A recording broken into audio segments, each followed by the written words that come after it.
Mindanao, mula sa Radio Mindanao Network, ang totoong nationwide network. Number 1. Ito ang DYKR 1161 sa Kalibo. Basta balita at serbisyo publiko. Tatak RMN.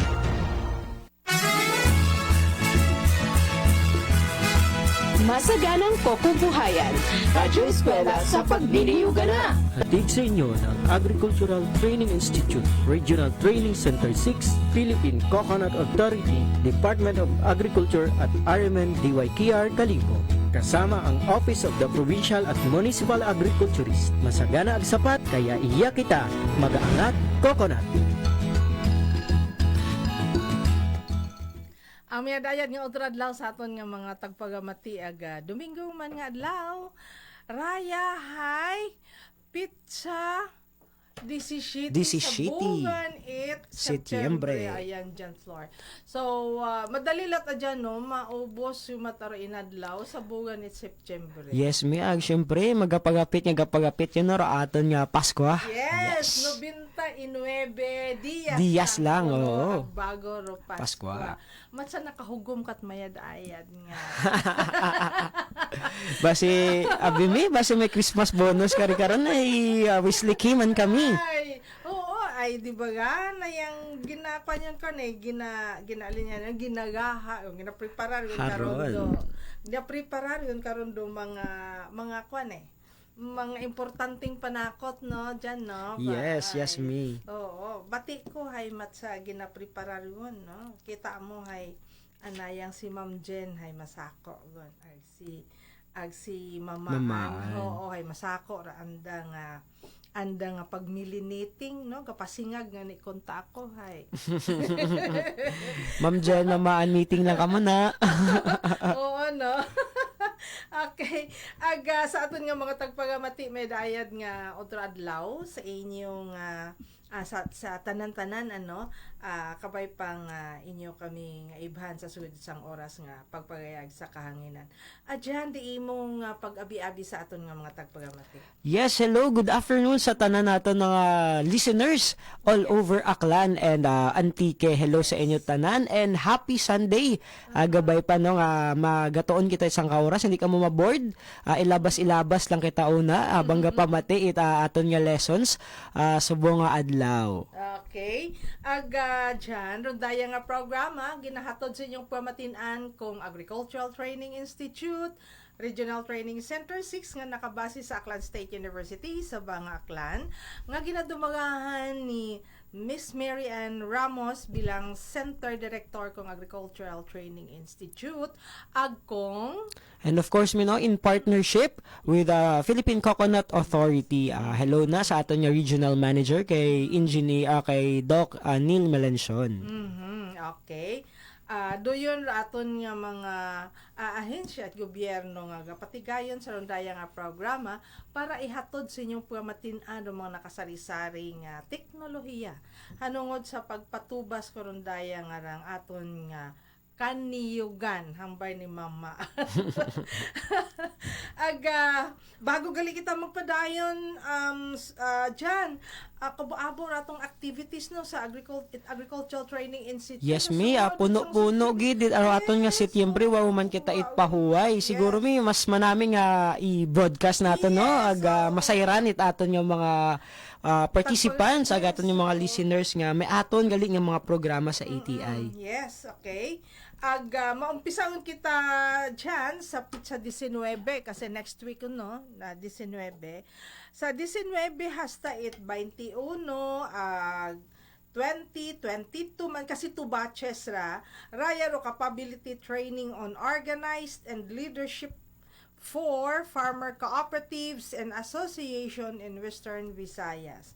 Dayaray daywang batches. Okay? Agraya ikandak ra sa Aklan. Sa Aklan, no? Sa Aklan,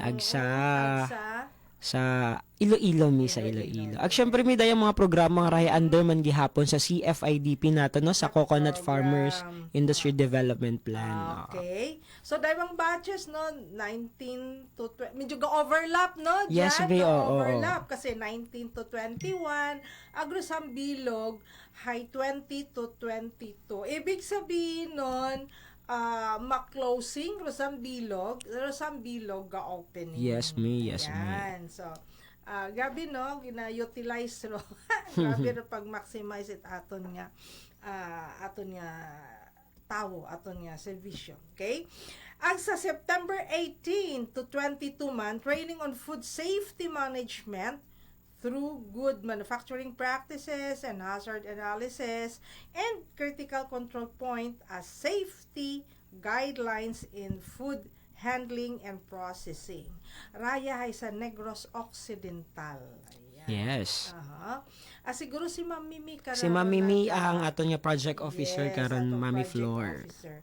So imagine mo mapanawon sandahin aga or makaron yan. Makaron mi kaibahan nanda si Mishina kaya si Mishina ay wanat na kaibahan makaron.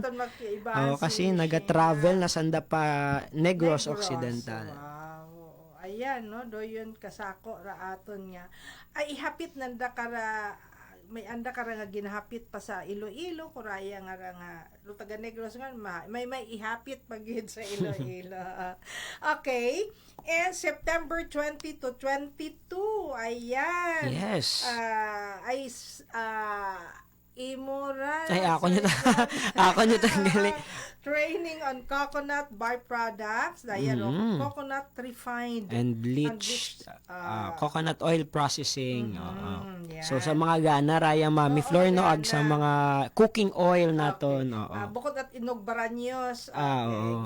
Ginaano talaga. Daywa inog banyos. Ag inog prito. Inog prito. Kompleto. Man gihapon it CFIDP. Yes po, Mami Flor. Aton nga participants karay, mga taga-Aklan man. So, kita-kits kita no sa mga farmers naton sa September 20, hay start aton nga training. Okay. Raya, hay kandak na sa banga. Yes po. And sa September 22, sa September 22, hay aton nga graduation, atong SOA graduation on Integrated Pest Management, nga graduation ito ram ikandak sa San Jose Antique na so gaagto kita kara igto ay si Mamaan hay may travel okay so at ma-attender kita sa anda kara nga mass graduation program igto sa San Jose Antique daya hay sa idagom kong RISE program ayan so do yun dyan da aton nga activity sa aton nga sa bugan ni September halin it disinwebe hastat 22. Okay? Sa pagpadayon sa aton nga programa sa linya got a Sir Jan da aton nga speaker si Sir Jan karon ma-introduce sa aton nga speaker nga suma sanda kara rumay. Oo, magkaibahan kami for bago tatanan mi gina-remind naton do aton nga mga listeners nga magpreparar it andang ballpen ag andang notebook. Kung may mga pangutana sanda pwede man sanda ka comment sa aton nga Facebook live iya kita no sa DYKR RMN Kalibo. So yun lang ang andang Facebook page ag pwede ka mo ka comment no. Ag also gina-share man naton the live no sa aton nga Facebook page 8ATI Region 6. So i-search nyo lang pwede yun ka mo ka pangutana ag pwede man ka mo ka textmate kay Mami Flor. Ma'am Flor, ano nga nira aton nga numero? Matcha bingo ra na 0920 294-8912. Umanon ko 0920-294-8912. Sa imo, Sir Jan, nga numero. Yes. Oo, pwede kita ka mo ka-textmate ka ako, no? Mag-text lamang sa 099-8-999, tatlo ron niya kakanay, no? 8315. Sa uman, ang ako niya numero, 099-8-3-9-8315. 315. Okay.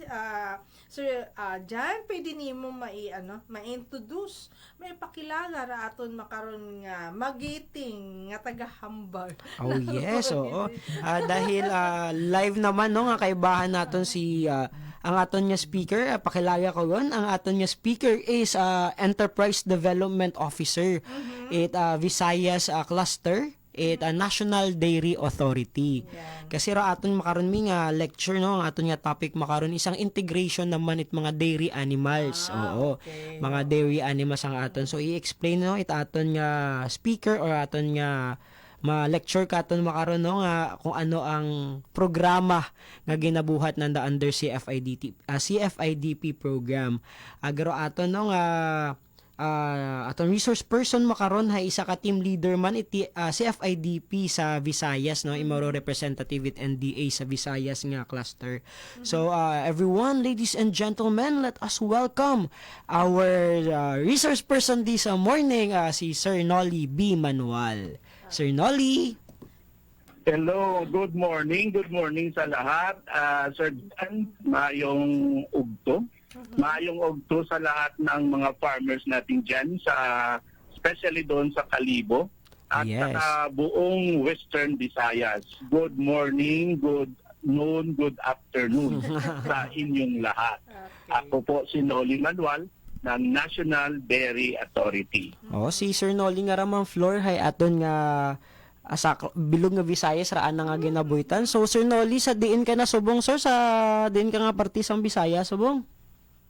daw nabalaan mo gid ang akon nga katuong surgeon.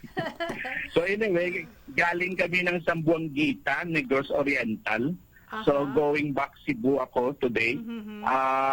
Mayroon kasing implementation on the first stage pa lang yung Region 7. So doon kasi yung year 3 ng NDA na Coco Dairy Integration Program.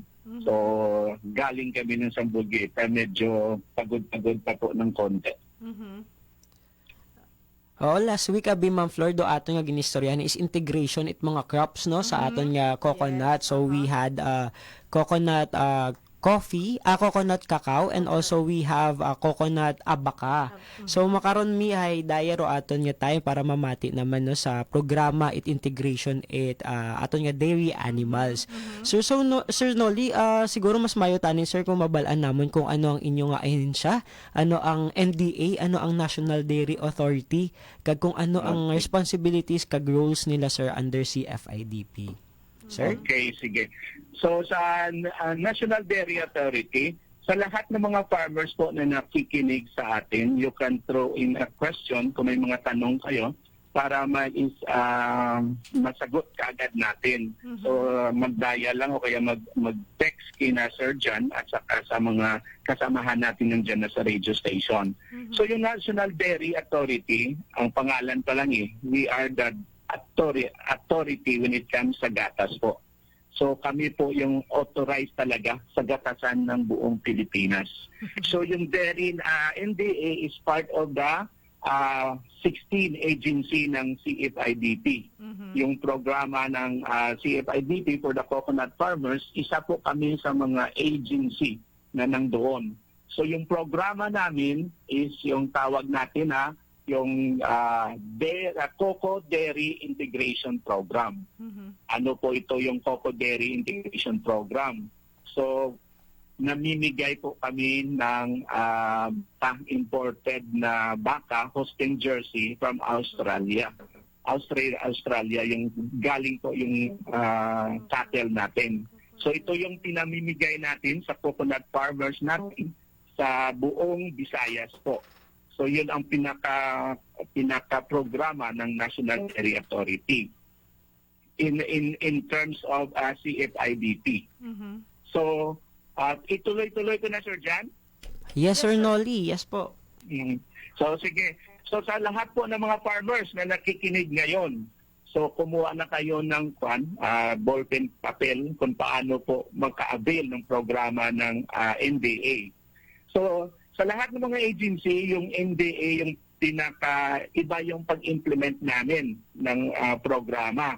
Kasi we have a year 1, year 2, and year 3 na implementation. Yung first year po ng implementation ng program nasa Region 6 sa atin po. So yung year 2022. So ano po yung programa nito at saka saan po natin linagay yung mga programa ng year 1 natin sa 2022. Ito po yung tatlong location, tatlong area ang nakuha, tatlong probinsya ang nakuha po natin. Doon sa Negros Occidental, sa Cadiz City, Negros Occidental, sa Tubungan, Municipality of Tubungan, Iloilo Province, at yung isa, yung malapit dyan sa inyo, sa Kalibo, sa Ibahay, Municipality of Ibahay, Aklan. Ito pong tatlong provinces ang first year of implementation natin. So paano po ito, paano sila maka-join sa programa natin? Yung pinaka-basic po na requirements natin, dapat coconut farmers tayo. Naka-registered tayo doon sa National Coconut Farmer Registry System. At saka, mayroon po tayong 5 hectares pababa na coconut plantation. Kahit half hectare lang, okay na yon. O kaya pag wala talaga, mayroon tayong requirements na 20 to 50 na puno ng niyog ang kailangan lang natin. So, sa lahat po ng taga Region 6, babalik po yung programa natin by year 2025. Pero next year, we are on the process of preparing na naman ng additional beneficiary. So for those interested, una, dapat magbigay kayo ng letter of intent. Letter of intent, i-address ninyo sa PCA. Sa PCA sa bawat probinsya po. Mayroon tayong PCA Provincial Office. Doon ninyo ibigay o kaya dito sa National Dairy Authority, sa NDA. May mga area sub-office din yung NDA. Yung NDA Iloilo, nasa Tigbawan yung office natin. Pero mas mabuti kung i-channel ninyo, i-direct ninyo doon sa PCA. Kasi sila yung tumatanggap ng letter of intent tapos ipaalam nila sa NDA na mayroong interested individual, association, or cooperative na gustong mag-avail ng programa ng National Dairy Authority.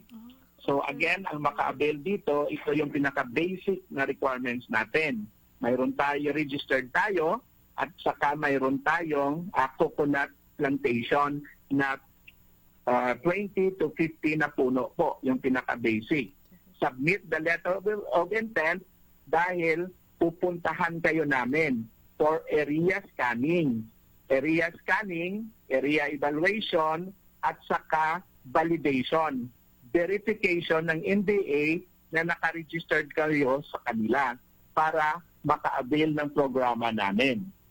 So, upon qualifying doon sa basic na requirements, so ang kailangan din natin na bisitahan kayo para matingnan kung suitable o bagay o kailangan suitable talaga yung area mo for dairy farming. So ano kasi yung mga kailangan ng isang farmers to be included sa ganitong programa. Una ang binibigay kasi natin is imported na baka galing Australia. So sa bawat beneficiary, minimum of 3 heads to a maximum of 5 heads ang binibigay ng National Dairy Authority at ng CFIDT. So, binibigyan kayo namin ng buntis nga baka para igatasan natin. Ito yung pinaka-programa natin. So, pag naka-avail kayo nito, upon nagsasubmit ng lahat ng requirements, na verify po namin na talagang pwede kayo, so bibigyan kayo ng baka Tapos mayroon tayong basic na trainings sa lahat ng mga farmers. Yun po ang ginagawa ng ATI para i-ready natin yung farmers natin. Sir At isang Noli, requirement pa, yes po. Sir Noli, Yes po. ang ano natin, yung pagbigay po ng baka na ito ay sa organization. Ma'am, come again kasi yung mahina yung mic mo siguro, hindi ka masyadong marinig. Itong, di ba sir, namimigay kayo ng mga imported na baka from Australia. So, ang pagbigay ba ninyo ay sa organization? Ang maka-avail po nito is individual farmers, basta naka-qualified doon sa basic requirements natin. Okay. Dapat mayroon din association. Yung mayroon siyang coconut association. Pangalawa, yung association itself pwede din mag-avail, provided yung mga ibibigay siya not for the whole na association but for the individual members ng associations. Okay. Hello, ma'am? Okay, sige sir, go ahead. Sige. So yung maka-avail nito, dalawa po. Either yung individual na coconut farmers at saka association. Pwede po mag-avail ng association, pwede individual farmers, pwede cooperatives. Pwede po sila mag-avail sa programang ito. So, once na mayroon na qualified kayo, isa pa pong requirements natin doon, yung 1 hectare na forage area. Sa bawat farmers po na may 3 or 5 heads na allocation, magkaroon requirements, pinaka-requirements din natin na magkaroon ng forage area. 1 hectare po yung kailangan natin kasi yun po ang tataniman natin ng mga pagkain ng baka. Magtanim tayo ng mais, napier at saka legumes sa 1 hectares na yan at saka doon din tayo magtayo ng cow shade sa 1 hectares requirements natin.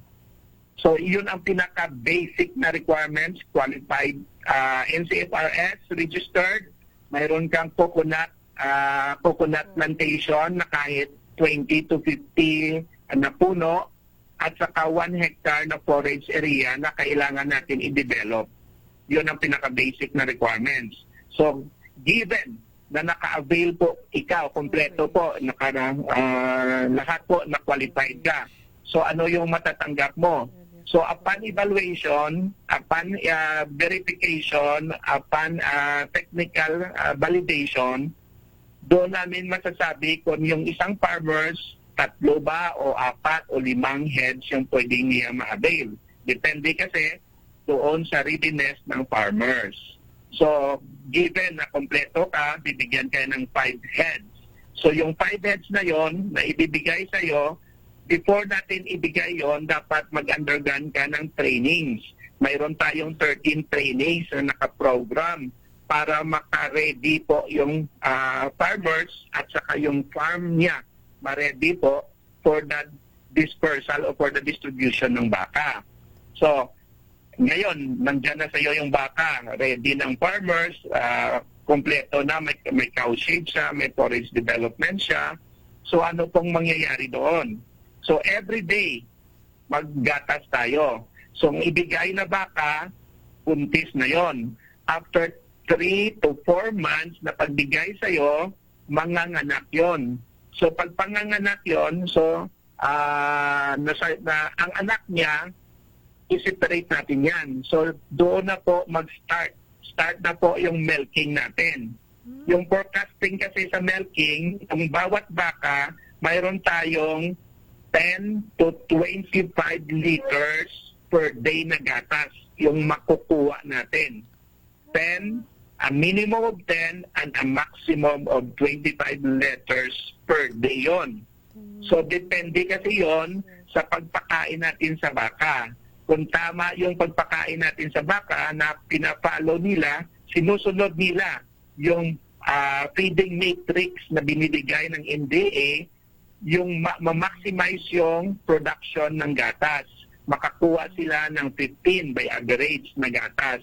Yung gatas na yon, ibibilhin yon ng NBA for the milk feeding program ng DepEd. So magkano yung running benta ng raw milk natin? Nasa 38, 39 to 40 pesos per liter yon. So yung bawat farmers, yung bawat isang baka, doon lang tayo sa minimum na 10 liters. 10 liters lang makuha niya. Doon tayo sa maximum na bintahan na 40 pesos. So sa bawat baka, mayroon siyang 400 pesos. So pag 5 baka yung maa-avail niya, mayroon siyang 2,000 pesos per day.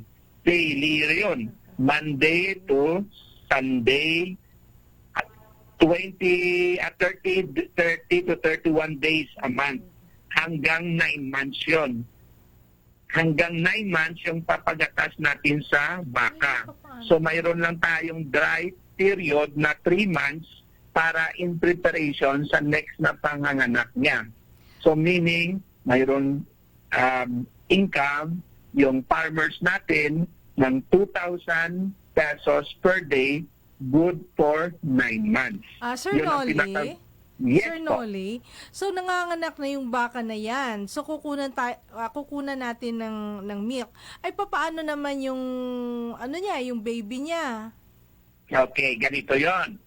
Sa first 3 months ng pagpanganak ng baka, malaki yung milk production niya. Aabot yun ng 20 liters. So, mga 4 liters yon i-separate natin para sa baka, sa anak niya. Yun ang isang baka nanganak siya. So yung first week yan is colostrum yon.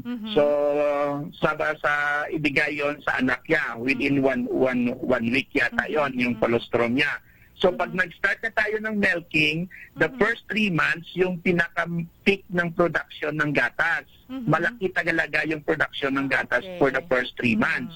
So mayroon lang tayong allocation, a portion of that production na ibigay sa anak niya.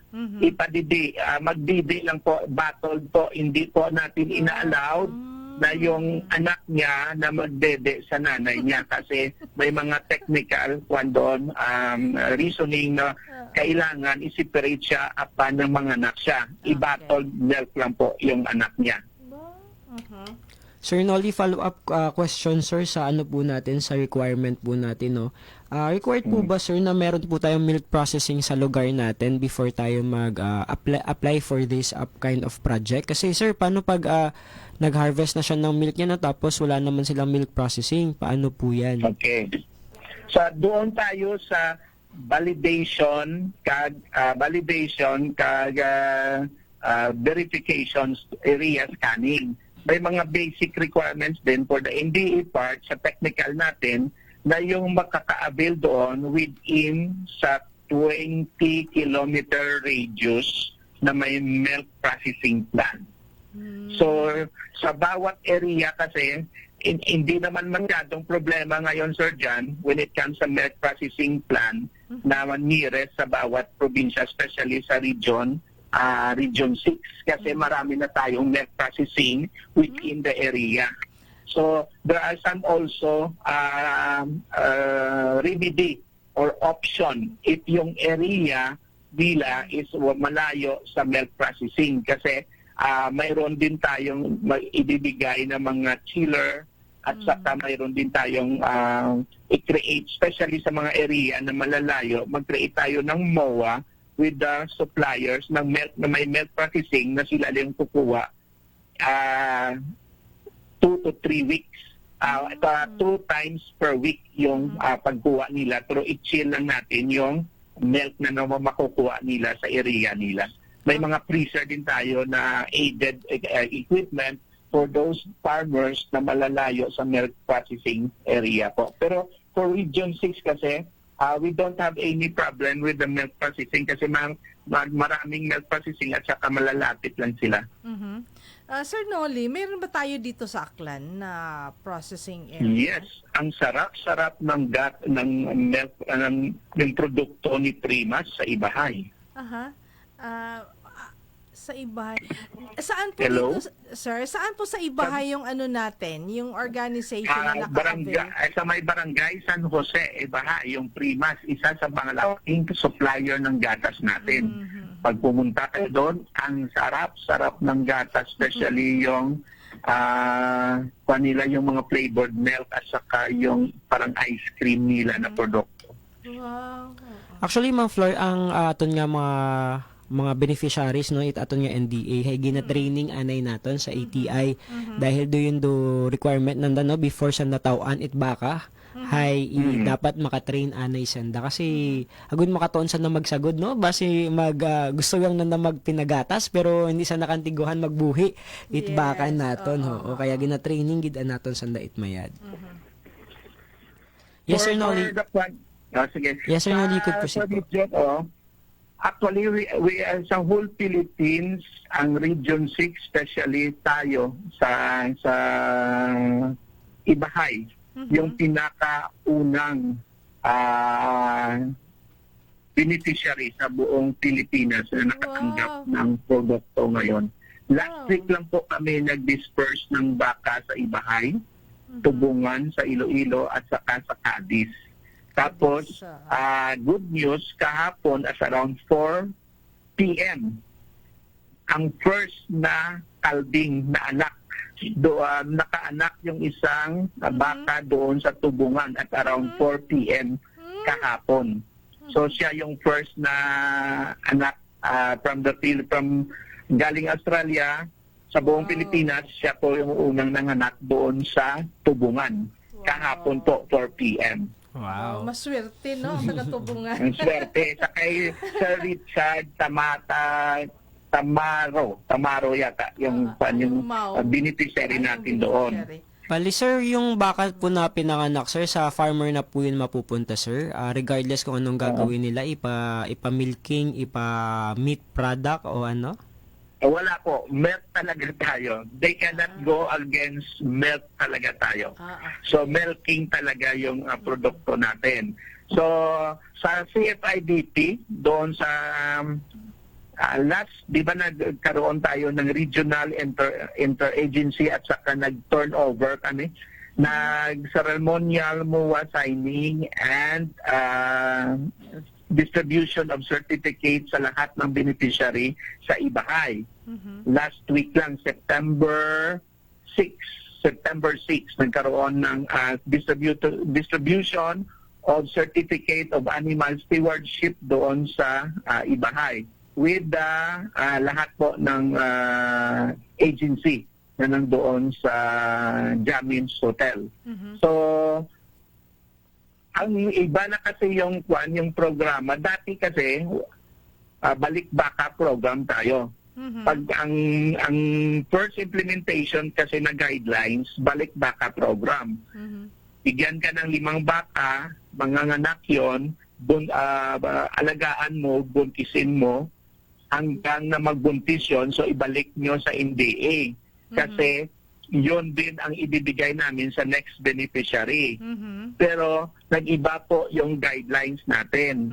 So nagiging conditional grant na po.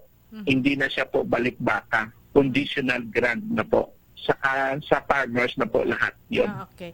Sir, halimbawa po sir na yung mga anak, yung 'di ba, pag nanganak hindi pag nabuntis hindi po natin alam kung babae yun o kung lalaki, 'di ba? So ang intention natin is para mag-produce ng milk.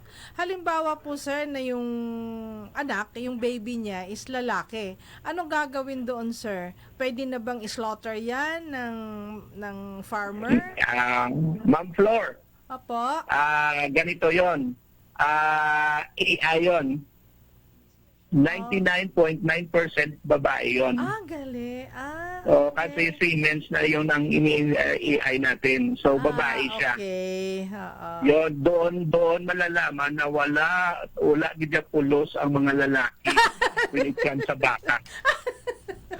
Similya lang ang kinanglan sa aton, sir. Pulos siya dyan, basta sa National Dairy Authority, ang mga laki, wala na ginayang pulos. Kukuhaan lang tayo similya, sir, no? O, kuhaan lang gitaya sa mga similya, sa mga babae. Exploited. Na-exploit lang gali ang mga lalaki. Kami na lang gidya ang wala sang pulos-pulos sa dairy, basta lalaki ka, wala ka di pulos sa amon. Anyway, Sir Nolly, baka lang, sir, ang pinamimigay ng NDA? Last time kasi di ba mayroon tayong kambing. Pero nag-abiso si Senator Villar nga alisin na si kambing kasi yung kambing, yung milk production niya is only 1 to 1.3 liters per day. So yun ang rationale nila. Pero in fairness, ang kambing kasi yung pinakamasarap na gatas. Parang yung formulation ng kambing is the same siya ng formulation ng gatas ng ina. So ang para siya yung pinaka-substitute. Kasi sir, originally sir, sa ano natin sir, sa briefer natin sir, no, meron tayong tatlong animals. We have baka, we have kambing, and we have kalabaw.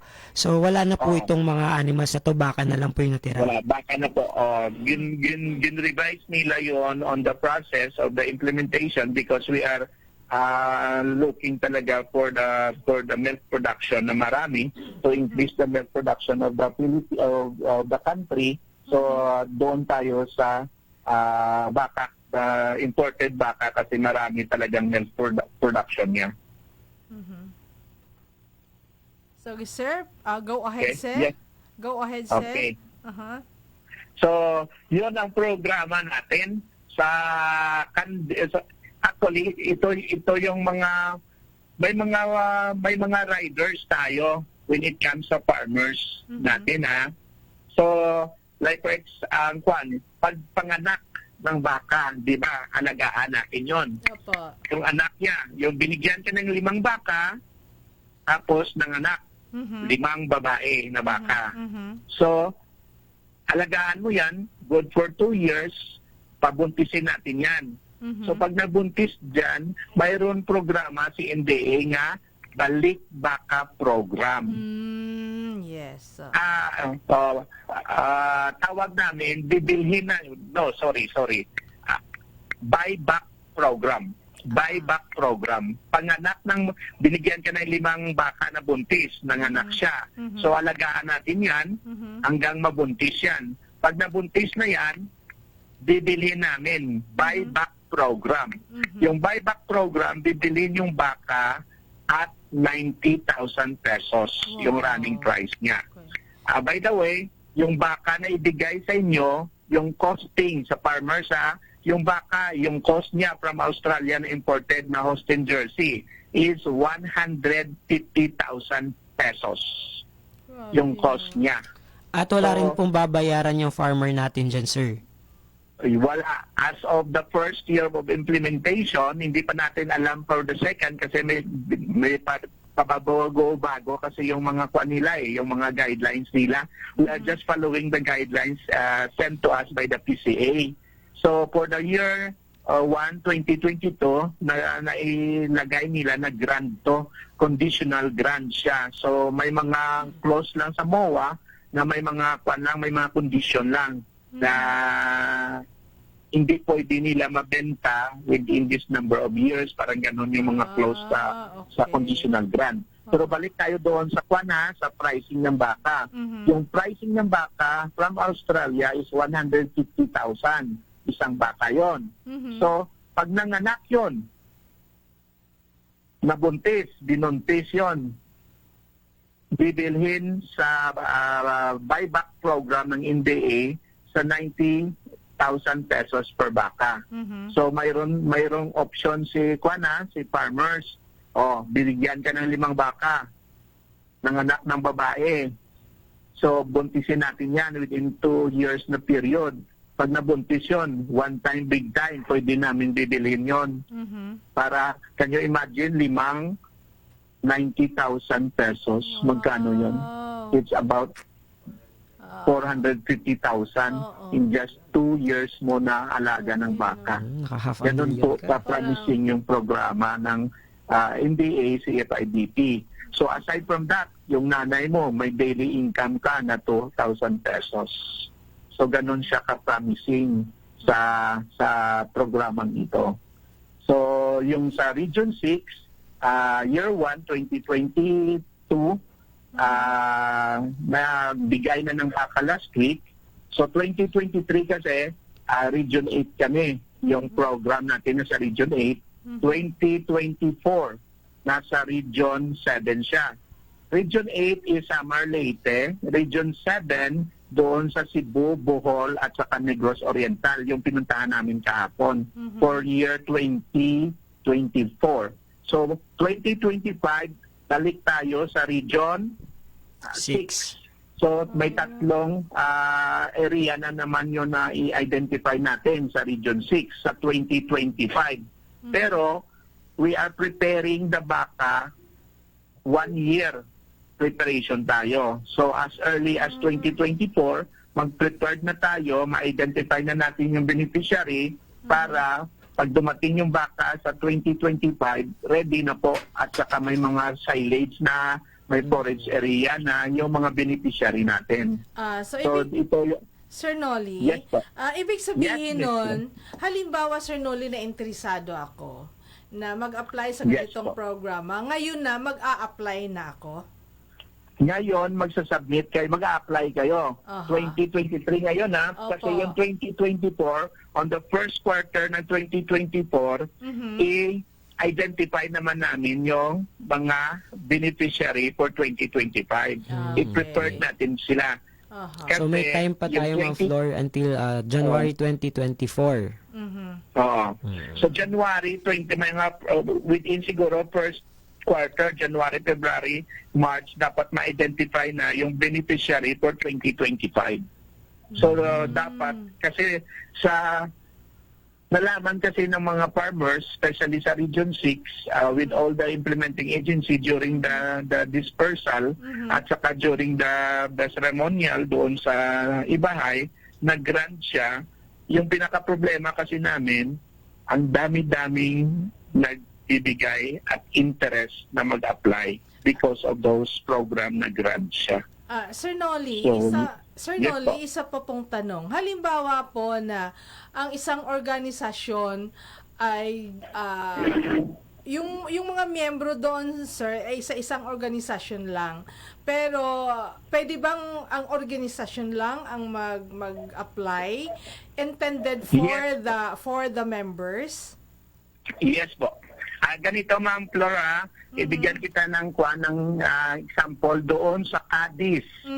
Cadiz, Negros Occidental. Aha. Yung nag-apply doon yung Organization. Barangay Celestino Villasin Vegetable Farmers Association. Okay. So association ang nag-apply pero dapat may identify nila yung members na makakuha ng baka. So yung association nag-identify ng 11 members nila. Opo. So maganda kasi pag-association kasi isang usapan lang. Yes, that's right. Isang usapan lang at saka isang isang plano lang ba? Mahirap kasi pag individual na malalayo yung mga farms nila. That's right. Yung advantage kasi pag association, yung baka kasi is communal. So nangyari sa Cadiz with the help of LGU, ni Mayor Escalante ng Cadiz, binigyan si association ng 9 million worth na cow shade at saka milking facilities. So nag-donate pa si LGU ng milking facilities at saka ng cow shade worth 9 million pesos. So doon namin linagay yung baka nila ngayon sa in-establish ng cow shade ng Cadiz. So sa association ang nagbigay ng letter of intent namin, pero yung pinaka-requirements natin dapat mayroon individual beneficiaries. Yes.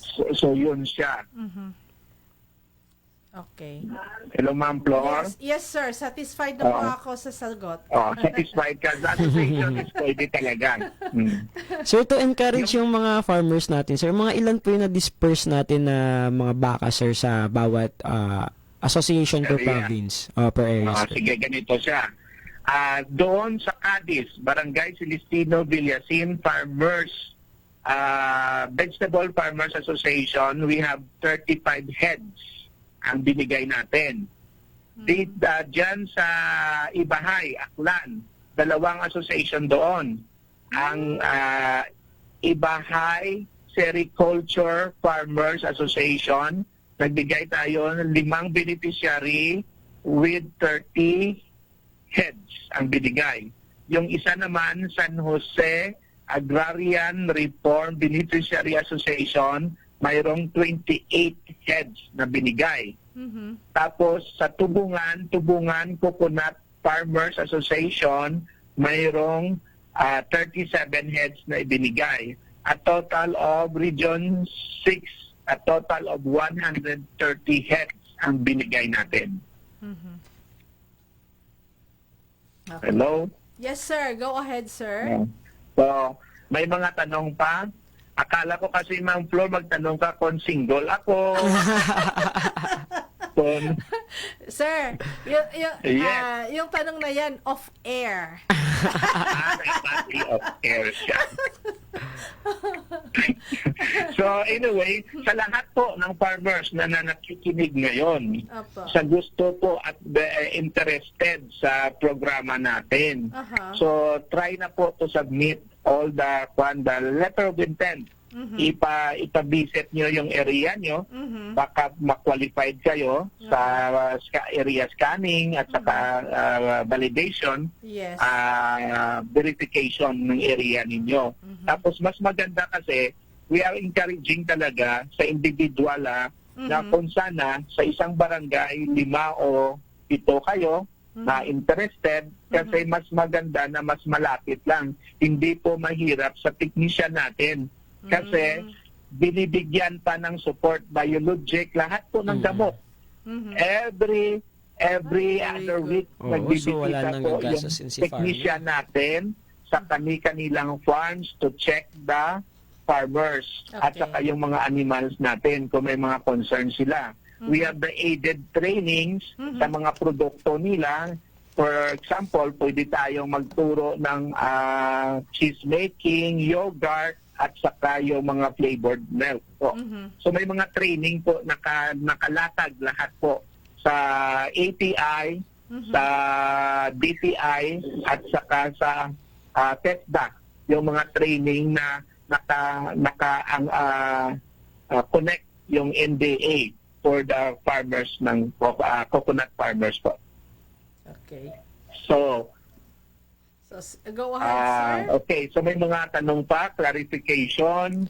So sir, ako na lang sir magtatanong sir. Ang counterpart po kasi wala po tayong binabayaran na as we have heard kanina po ni Piso, siguro sir walang gagastusin si farmer. Pero ano po sir yung counterpart ni farmer? Oo. Una, si farmers talaga maggagasto siya. Yung forage development niya, yung 1 hectare, so magtanim siya ng mais sa kanila yon. Although na mayroon tayong konting tulong doon, pero hindi siya ganun kalaki. Yung mga napier na cuts, mayroon tayo, pero ganun pa rin, hindi siya ganun kadami. Napier at saka mulatto cut. Mayroon tayong aided na itutulong sa farmers, pero hindi siya ganun kalaki. For yung farmers, yung equity of the farmers, una, yung cowshed nila. Ang cowshed nila at saka yung forage development. Importante talaga, Sir John at saka Ma'am Flor, na i-develop nila yung forage nila at saka magkakaroon sila ng silage. Silage making, tuturuan sila na mayroon na silang stocks na ipapakain sa baka good for 2 months before the dispersal ng baka. Bago kasi namin ibibigay yung baka, dapat mayroon na silang stocks na ipapakain sa baka good for 2 months. Equivalence for 2 months sa number of heads na ibibigay namin sa kanila. For the info, Aha. yung baka kasi natin, kumakain siya ng 30 kilos of silage per day. Wow. So sa isang buwan, mayroong 900 kilos na silage per day. Aabot ng 1 ton per baka per month ang kain niya. Umiinom naman siya ng tubig, 70 liters per day. So that's why yung area nila dapat mayroong electricity at saka water supply. Ang hinahanap natin doon sa mga farmers natin na area. Kasi kailangan talaga nila na overflowing yung tubig kasi yung baka is 70 liters yung iniinom bawat araw. Sa Sir. forage naman kasi, yes po. Sir, kasi po, sabi mo is, kailangan meron silang 1 hectare na lot allotted for forage. So, Yes. bibigyan ba sila ng NDA na yung mga planting material na identified para sa pagpapakain ng baka, sir? Una, wala tayong ganun kalaking budget for all the farmers para sa materials na itatanim nila, especially yung corn seeds. Kasi required natin corn talaga yung mas maraming production ng gatas pag mais yung pinapakain natin sa kanila. Aha. Ang ginagawa, may learnings na tayo because the first year of implementation dito sa atin sa region, 6. So, may learnings na tayo. Lahat po sa area natin, sa Ibahay, sa Iloilo, at saka sa Cadiz, may initial na corn seeds na ibinigay si LGU sa kanila. Si LGU o kaya sa municipal level o kaya sa provincial level, we are helping the farmers na makakuha ng libreng mais kasi sa Agriculture Department na Manila, sa Municipal Agriculture's Office, marami din doon mga seeds na binibigay yung Department of Agriculture. So doon kami nagko-connect para magkaroon sila ng libre na pananim. Yung sa atin kasi, yung initial catch lang ang ibibigay natin na hindi naman siya ganun karami. Ang tinatawag namin doon, forage development is the equity of the farmers na. Pero Okay. tutulong kami na maghahanap kung saan tayo makapag-libre ng mga material na gano'n. Opo.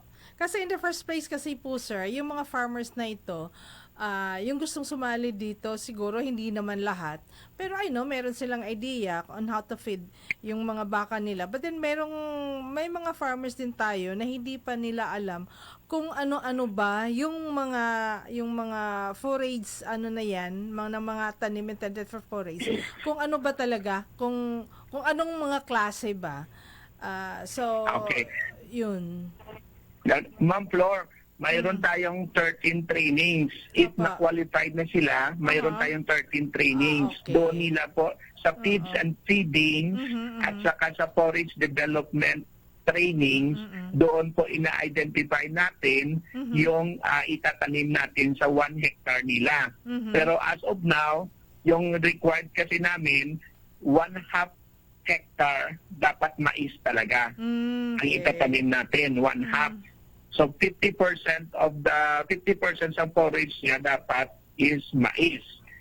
40% napier Napier. and Okay. 10% legumes. Oo. So yung legumes, yun ang mga madre de agua, madre yun. May identification naman at saka kung ano po yung depende kasi yon sa farmers kung saan sila na belong at saka yun ano pong available na mga legumes na nasa kanila. Yun na lang po ang i-develop natin at saka yun ang Okay. itatanim natin. Yes. Pero as of now, yung ratio is 50% Corn. mais, Oo. 40% napier, and 10% 10% legumes. Sa trainings, malalaman, ang dami kasi naming trainings, 13 trainings, tapos ina-identify talaga doon, pina-ready lahat Yes. ng farmers when it comes sa ganitong programa kasi ito siya is iba siya kasi na programa compare sa patining eh. Yes. Dahil 'di ba pag binigyan ka ng baka na native, doon lang kung ano lang doon na 'di ba? Mag-compile lang sila tapos Yes. doon lang ito. Pero ito kasi we have all the matrix of feeds and feedings Yes. at saka matrix ng kuwan ng pag-atas ko sa kanila. So mayroon tayong plano talaga. Pero with the assurance po na ititrain namin lahat ng beneficiary namin into a better dairy farmers po. Kasi hindi kami pwede na nagbigay lang kami ng baka na hindi namin po pinapalo up kasi Yes, so, sayang naman. may production target din kami. That's why we are looking pasensya na po sa mga farmers natin pero yung farmers identification kasi most of the qualification na inanap namin farmers attitude. Yes. Yun That's po right. talaga. That's Farmers right. attitude at saka interest Yes. nila sa farmers dairy. Uh-huh. Kasi kahit na kulang-kulang yung forage area nila, kagaya ng Ibahay. Ang Ibahay, kulang talaga yung forage area nila. There are some farmers na 1.5 hectare lang. There are some farmers na 2,000 square meter lang yung forage area niya. So because of the farmer's attitude at saka makikita mo na interest sila, ginawa namin ng paraan. Pumunta kami kay Governor ng Aklan at nagbigay si Gov ng 6 hectares with use of truck sa farmers ng Ibahay. Gagamitin for the forage area nila. Doon kami nagtanim ng mais, doon kami nagtanim ng napier, including ng land preparation, ginastusan ni Gov doon. So we have all the other options at nagtutulungan talaga kami para sa success ng programang ito. So again, to all the farmers na gusto mag-avail dito, ang hinahanap talaga namin, nasabi ko to sa team namin, yung farmer's attitude. Kasi kahit anong problema na ma-encounter namin, pag yung mga farmers natin may interest talaga, mariresolve at mariresolve namin lahat yun. Exactly. Okay. Doon pa rin sa Ibahay the mayor is donating some materials for the cow shade. Si farmers na lang po ang magpapatayo. Si mayor nagbigay ng mga materials for the cow shade nila. Very So, good. ganun po ka-supportive yung LGUs at saka kami din. Include din po sa amin kasi kami yung naghahanap kung saan tayo matutulungan ng other agencies. Yun po. Tapos, kwan din, sa Cadiz, ang laki-laki ng donation ni LGUs. Can you imagine? The LGUs nagbigay mag-budget ng 9 million for their cow shade and milk processing. So, malaking kwan yun, malaking dole out ng LGUs kasi they believe sa farmers nila at saka sa programang ito. Okay. Hello. Okay, sir. Go ahead, sir. Meron ka pang dagdag, sir? So far, parang patapos na tayo, di ba? Kung May meron ka mga tanong pa ba? May clarification? Sa mga farmers natin na nakikinig,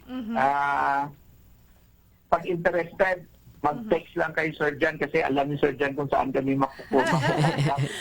Sir, pero Pwede sir, nila na ibigay sa kay Sir Jan yung letter of intent nila. Sir Nolly, halimbawa Yes, po sir na merong interesadong organization, pwede bang makatawag sa numero mo at makipag Pwede din. Pwede po. para sir makipag-text mate sa iyo, sir. Pwede po. Ito pong number ko Yes. 09 09 05 05 668 668 4607. 4607.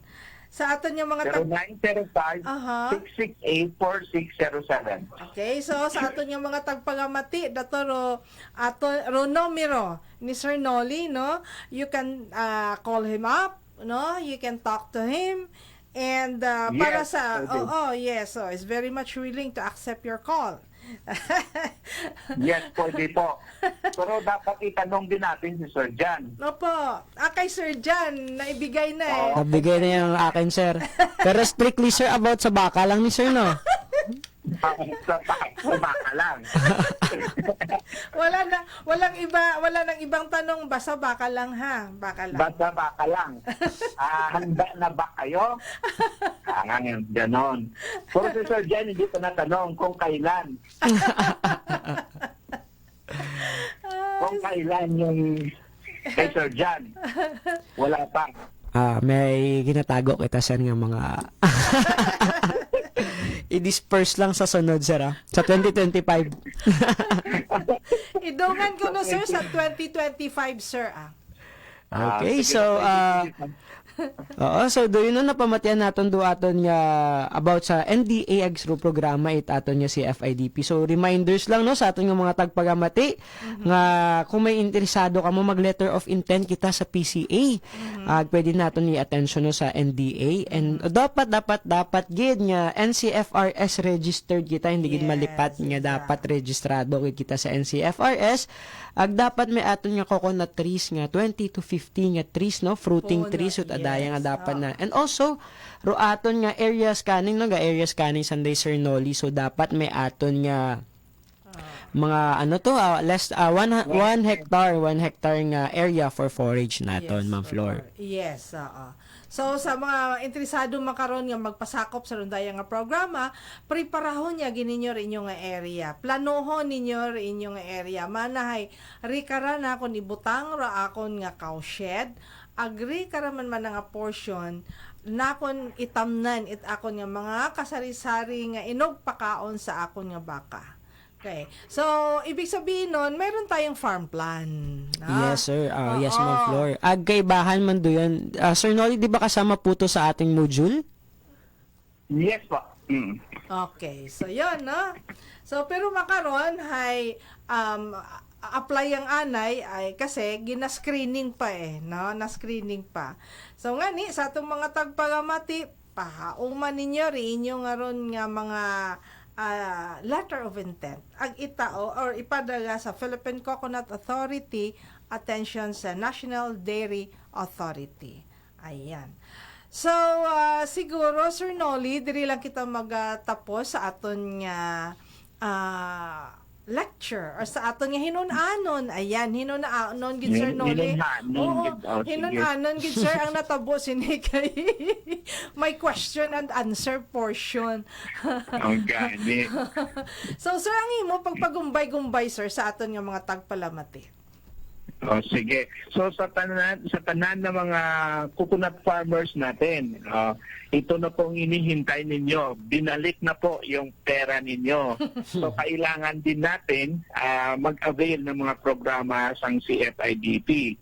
For us, sa NDA, ayan, pwede kayong maka-avail sa programa natin provided na mayroon tayong qualification doon. So sa lahat po ng mga coconut farmers, try to avail not only the NDA but to all the implementing agency kasi kailangan nyo na po makuha yung pera na para po sa inyo. So again, on behalf ng boss namin from the NDA kay Ma'am Monina Magbubat, sa Western Visayas po, yung ating boss dyan sa Western Visayas, sa kay Sir Vicente Boyet Bitolina Misa III. Sa pangalan po ng NDA, thank you po for inviting us sa programa nito at saka sa lahat po ng gusto mag-avail, i-text nyo lang kami, tawagan nyo kami para maklarify po kung ano po yung kailangan ninyo at saka mabigyan din natin ng solusyon yung mga problema at saka inquiries ninyo. So sa kay Sir Jan, kay Ma'am Flor, thank you po. Maybe next time makabisit din kami sa sa program na ninyo uli. So good afternoon po sa lahat po ng mga taga Western Visayas, sa inyo tanan, Bacolod, Negros, Panay, Guimaras. Thank you po. Thank you very much Sir Noli ag sa uulitin naton nga pag invite sa imo. Okay.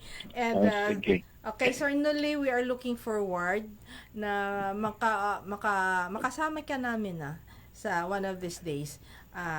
Kasi marami pa tayong mga dapat pag-usapan Yes po. sa programang ito. Parang 5% pa lang to eh. Right. ng mga information Yun natin. nga, sir. So, siguro, one of these days, ano pa rin namin kayo. Yes, may utang pa na sa akin si Sir Noli. Sir Noli, may utang ka pa ko, no? Oo. Mga Maninoy lang kung magkasal. Okay. Bawi ka na na utang. Kung mag-Maninoy ka, bawi na ng tanong na utang. Okay. Okay, amo to ang Okay, sige. amo to ang tingog ni Sir Noli. Gapasalamat gid kita sa aton nga speaker subong, no. Nga nahatagan kita sa mga informasyon, no, nga kung paano naton ma-avail ini nga programa. Okay, sa makaron, raya nga programa, hay mat sa nagapagumbay-gumbay yon, sobrang kita sa oras, agisokot kita at DYKR, additional. Ginatuwakan kami ni Sir Rod at masakit. Tapos, yun man na rin yun man ang programa, halin yun kamurikaran. Okay, sa aton nga mga tagpagamati, salamat gid nga abo sa inyong pagpamati ag pag-antutoy sa rundaya nga programa kung Agricultural Training Institute ag kung PCA sa rundayang programang ano gani Sir John? Masaganang kokobuhayan. Ayan. So, kabay pa nga tanan kararong mangungumait mga itnyog hay mangin produktibo ag mauswag ra aton nga pagpangabuhi. Sir John, imong pagpagumpay-gumpay. Yes, thank you very much Ma'am Flor no sa tagpagamati naton mga abugid nga salamat. By the way ginapamatian gid kita it aim co-op naga-chat sanda sa aton nga sa aton nga Facebook Live agro sa San Jose Farmers Association. Yes, Agro Kabugaw Batan man no gapamantaw man kato. Nagsi Sir Filmer. Sir Filmer pasalamat kami sir na-miss ka namon na balik ko ni Korea. Syempre si Ma'am Milin salamat gid nga abo no. So daya rin yung nga nakaibahan makaron nga hapon yun Yes. John Venturan sa Salmorin sa Oman abugin niya salamat kita man kita sa next Sunday. Okay, salamat kay Sir John sa Uman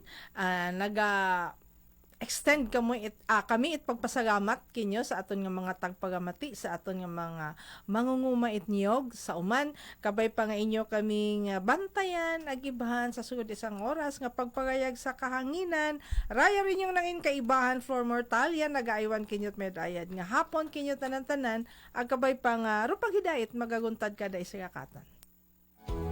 At yan ang masaganang Coco Buhayan, School on the Air on Coconut Production and Processing, live sa inyong Radyo Eskwela. Ang programang ito ay handog sa inyo ng Department of Agriculture at Agricultural Training Institute.